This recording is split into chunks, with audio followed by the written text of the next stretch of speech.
C'est une importante communauté congolaise du Sénégal très diversifiée que le Premier ministre a entretenue ce vendredi soir dans un échange interactif à la résidence de l'ambassadeur du Congo au Sénégal, Jean-Luc Akaevi.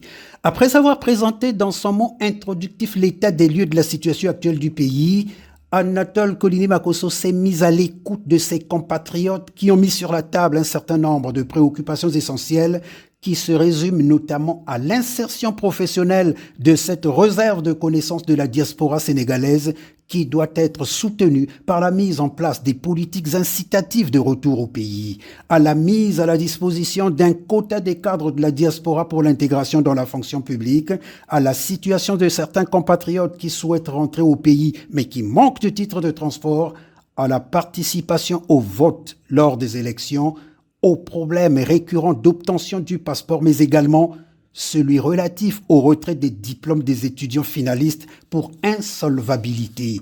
Après 14 ans de vie au Sénégal, je ne peux pas rentrer au pays parce que je n'ai toujours pas retiré mon diplôme, a déclaré la gorge serrée l'une des étudiantes.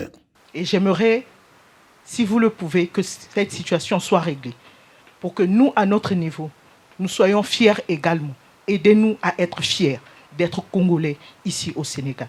Très sensible à toutes ces préoccupations du reste pertinentes, Anatole Kolini-Makosso a pris bonne note. On va demander à M. l'ambassadeur de faire le point des écoles auxquelles nous sommes redevables et nous verrons à notre niveau de quelle manière des accords pourront être signés pour que nous puissions procéder au règlement au fur et à mesure de la situation. La situation des passeports, nous travaillons pour que l'obtention du passeport ne soit plus aussi délicate qu'elle ne l'est maintenant.